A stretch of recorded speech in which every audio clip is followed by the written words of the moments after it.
back. We're talking about the normal distribution again. This is where we left off last time. We're talking repeated sampling and hypothesis testing. So these are two different concepts, right?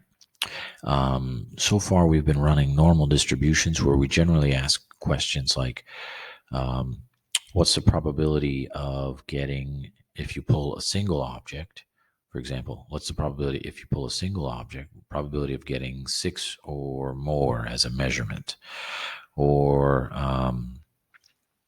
various things like this. And so what we basically have been doing is talking about, building the probability distribution of the entire group, and then choosing, okay, what's the probability of getting a single object at a certain value? Okay. Now what we're going to do is we're going to say, all right, well, what happens if I pull multiple objects from this population? What's the probability of getting, a certain value? Okay. And this idea of pulling multiple objects from the pool rather than just one is what's called repeated sampling. Okay. And what your goal is to, when you pull multiple objects rather than just one object, your goal is to essentially get closer and closer to what the true measurement is. So, in this example here that I'm about to use in order to explain this, we've got some tires and we want to test to see if they last a certain amount of time. Okay. And so when you test to see if they last a certain amount of time for the guarantee, you don't want to just test a single tire, because the probability of that tire being a certain, having a certain lifespan is pretty variable, right? Because it has a standard deviation. It could be, the probability of it being maybe a little bit of a good tire, or the probability of it being maybe not such a good tire is reasonably high. Okay. But then let's say you pull 2 tires instead, and then you take their average duration of how long they live.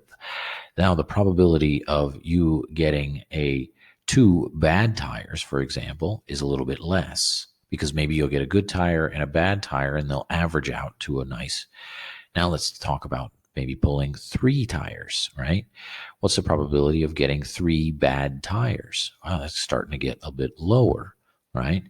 And well, let's say we check 10 tires. What's the probability of getting 10 bad tires? Well, that's really low. Okay. And now for our example, we're going to say, what's the probability of getting 40 bad tires? That's extremely low. And so therefore, if it turns out that you actually do get 40 bad tires, the probability that they're all actually bad tires is very low. And so, as a result, you can then start to conclude that maybe these aren't actually bad tires that I'm accidentally sort of just pulling. Maybe I'm actually pulling what's considered a normal tire, and the real duration of these tires isn't what the company says. Okay.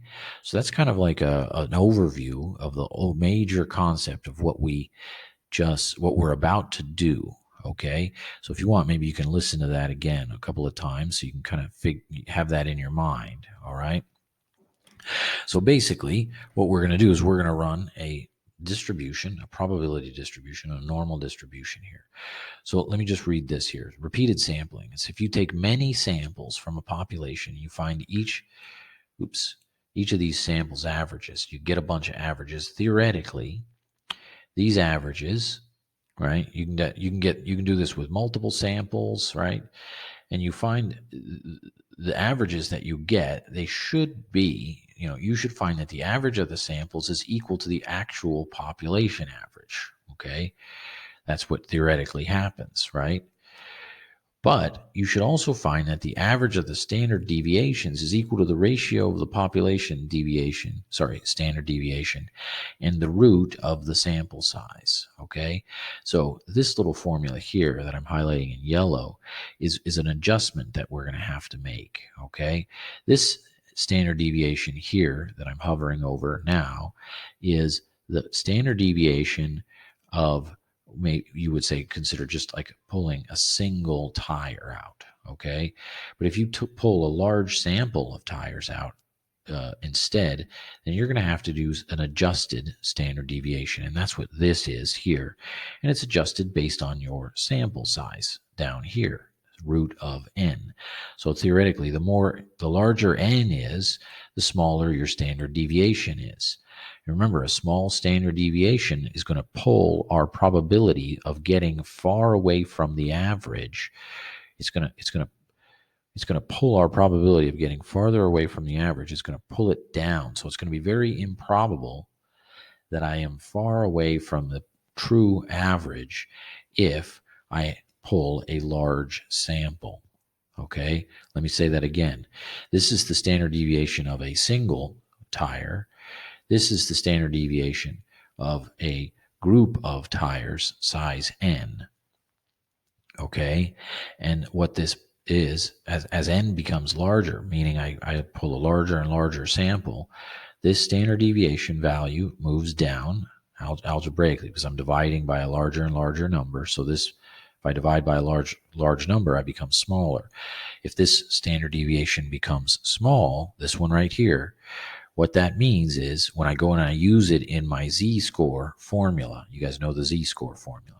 When I go and I use this standard deviation in my z-score formula, what it's going to do is it's going to squish my probabilities because I have a small standard deviation. It's going to squish my probabilities such that the probability of getting far from the average, from the true average, is very low if I have a large sample size, okay? And with that concept in mind, let's actually test to see how long these tires last, okay? This information up here is pulled from our textbook. It's a bit cryptic the way that they write it, and I'm actually not sure I like it very much, but I've kind of just taken this from our textbook. If you kind of prefer just basically what I tried to explain there is maybe a better explanation of what's written in the textbook there, okay? So here, I'm going to do this example now. So let's keep this in mind. What we're trying to do, let's read this. Tires bought from a rental car, by a rental car agency are advertised to last 6,400 kilometers, all right? And they're advertised to have a standard deviation of 4,800 kilometers. Okay, so what does that mean? That means that every tire, every individual single tire should last 64,000 kilometers on average. And this standard deviation is 48, okay? Meaning 64,000 plus 4,800 and 64,000 minus 4,800 should build you a group of tires that is basically saying that 68% of the tires live in this group, okay? So I'll draw that out for us. What I'm saying is, here's 6,400, okay?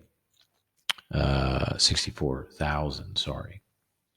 Then if I go one standard deviation down and above, which would be 4,800 above and 4,800 below. Now, basically, if I kind of take all of the tires that this company builds, 68% of them should last in that area, okay, within that range. Then I go another standard deviation down and another standard deviation up, and we know that 95% of the tires should be within this range, okay? And then if I go one more down and one more up, I know that 99.7, I won't draw this, 99.7% of all of the tires that they produce should be within this range. And so this is, minus 4,800. This would be like 9,600, right? If I did that right, 9,600. And then this would be another standard deviation out here. And so basically this is, we're building the normal distribution. Okay. So now the question is, let's say I pull 40 tires. Okay.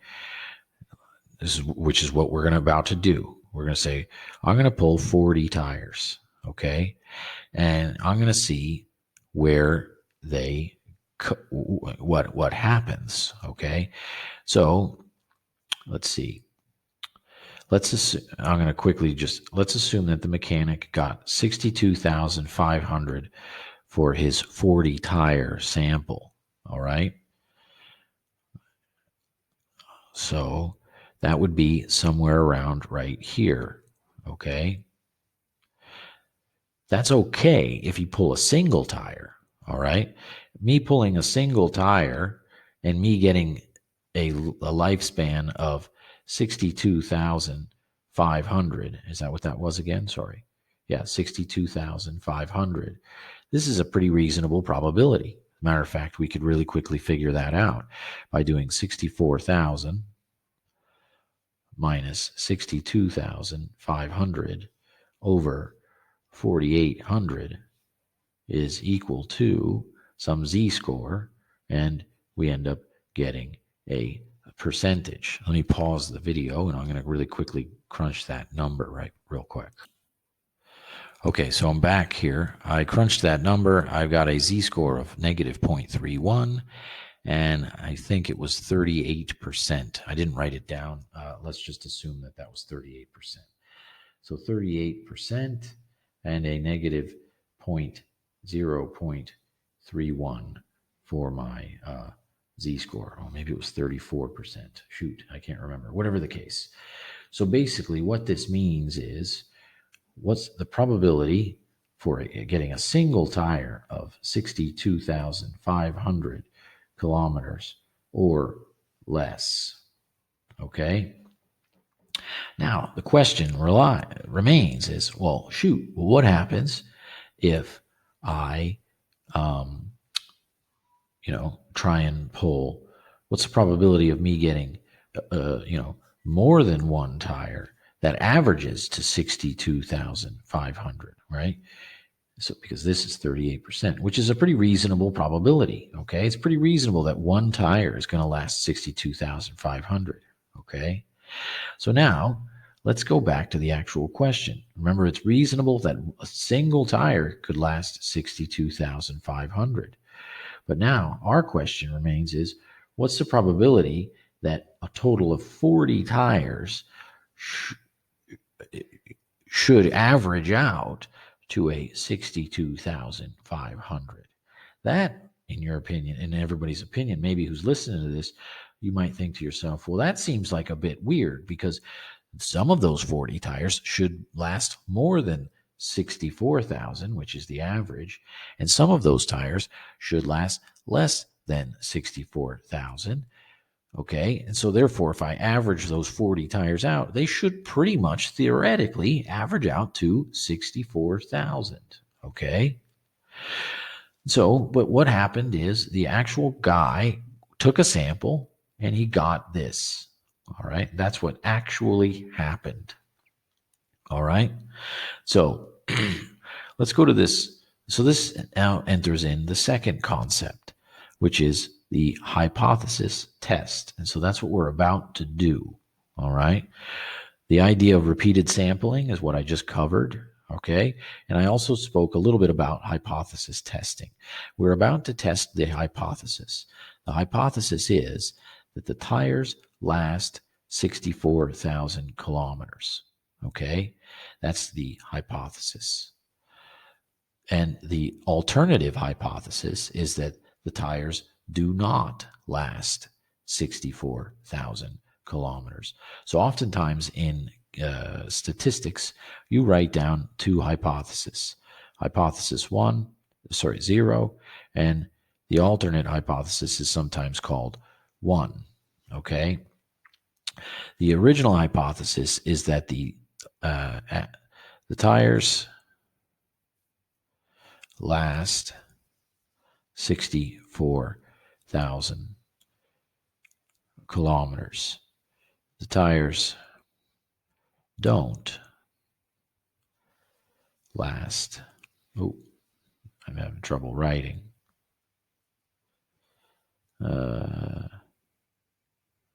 64,000 kilometers. Okay, that's the step 1.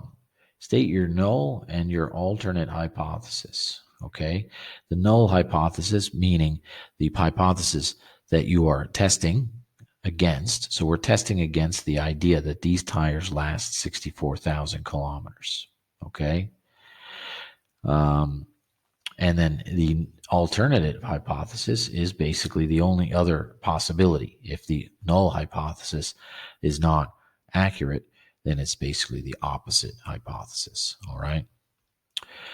Now we collect our data, is in step 2. So we actually already did that. The guy took 40 samples of tires and he got an average of 62,000. Okay. I'm going to show you this. Step 3 is you perform a statistical test. So now I'm about to do that. So basically what I'm going to do is I'm going to essentially perform this test. And so I'm going to figure out what's the probability that a sample of 40 average to 62,500, okay, kilometers. And so I'm going to basically run a z-score test. So I'm going to basically copy this purple formula over here, all right? But instead of using 4,800 on the bottom, I'm going to use 4,800 divided by root of 40, okay? So I'm going to do x, which is 62,500 minus 64,000. All right, that's what actually happened. This is what we're testing, right? This is the experimental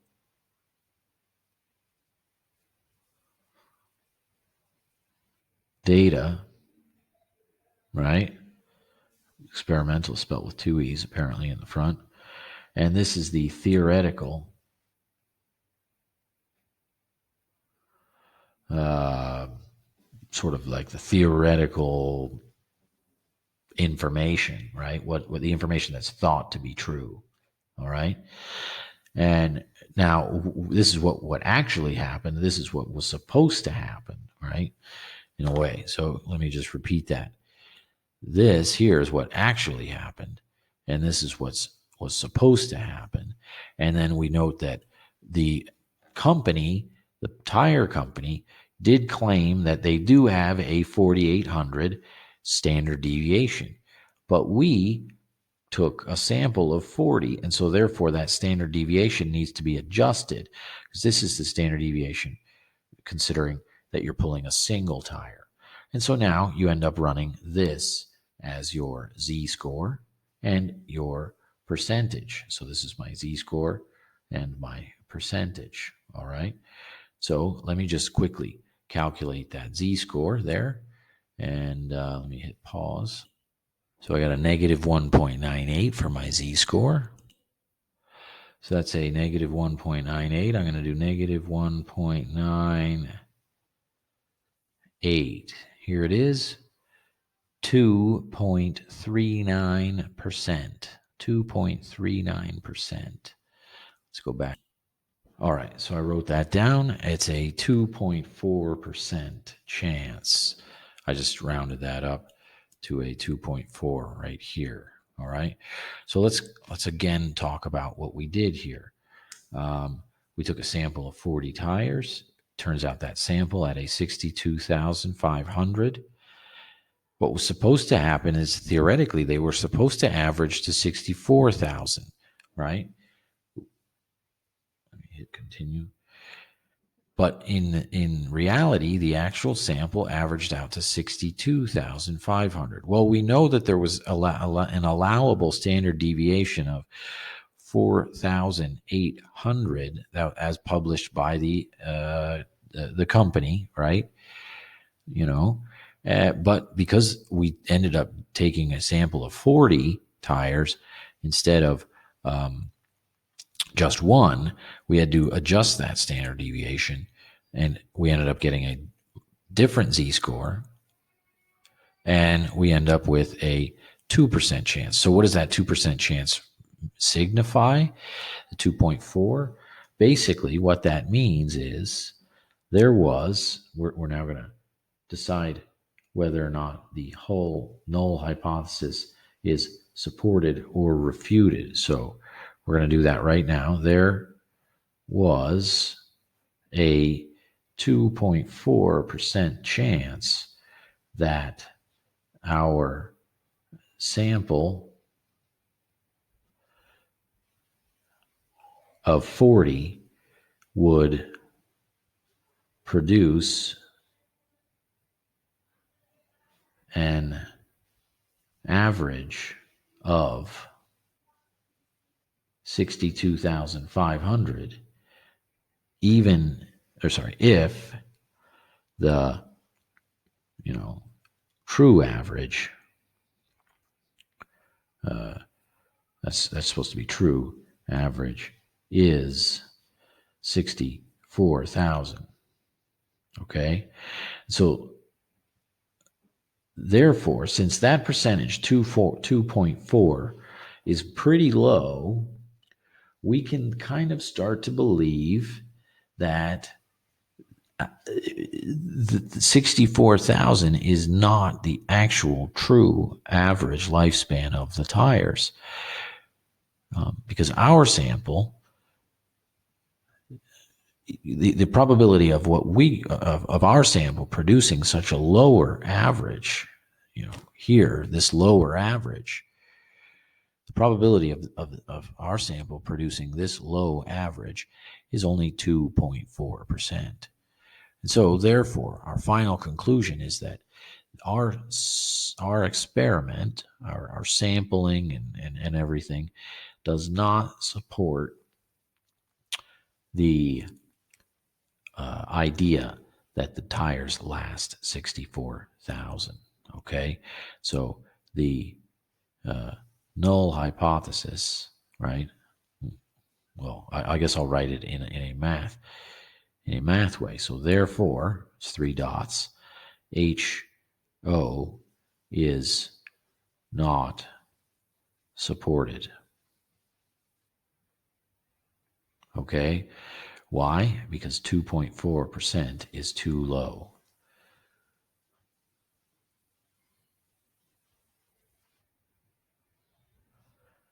Is too low. Okay, so then we have to define what is too low, right? Well, oftentimes you have basically some threshold percentages. 1%, 2%, 1%, 5%, and 10%. These are what are called your alpha percentages, right? Is alpha with a PH? Probably. Let me look at that. That looks funny. Alpha. That looks a little bit better. So, which is basically just going to be the letter A. Actually, look, it's a lot better. So we'll go ahead and write that. This is going to be your alpha value, which will be given to you in the question in most cases. So oftentimes it'll say with a alpha of 5%, then that's your cutoff point. Okay, and so we'll focus on the idea of the alpha in, for example, this next question here. Oh, look, in this next question, we're given an alpha of 1%, and that's often called the significance level. Okay, so in this case, I would have maybe put an alpha at maybe 5%, right? And so if my alpha was 5%, back up to the tires, If our alpha was 5%, okay, then the 2.4 falls below the alpha, in which case the null hypothesis is not supported. If the 2.4 is above the alpha, then the null hypothesis is supported. So that's our last thing that I want to mention here. Depending on what your alpha is, and we'll call this P, all right? This is P. This is the probability that you get from your experimentation. If P, right, is less than alpha, then therefore, or you can conclude, right? I guess I shouldn't write therefore. I'm going to just write a arrow here. I'm going to write an arrow. You can conclude that the null hypothesis is false. If P is greater than alpha, then the null hypothesis is true, okay? Now, the words true and false are pretty strong words. Oftentimes, you'll see in statistics books, rather than using the words true and false here, they use the words supported and not supported, for example. Okay? Anyway, I'm going to do a few more examples of this, and stay tuned.